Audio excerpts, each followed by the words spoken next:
ما نداشت ما بگیم ما مسلمونیم ولی با همدیگه دعوا داریم، با همدیگه رابطه هم نداریم، ولی تو زبان میگیم برادریم.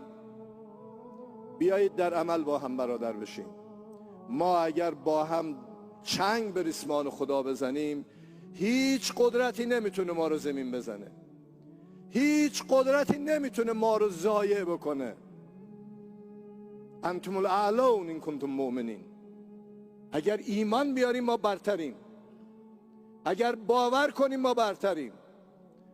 الله اکبر، ربی اعلا، یعنی خدای ما بالاتره، یعنی راه ما بالاتره، یعنی عزت مال مسلمون هاست.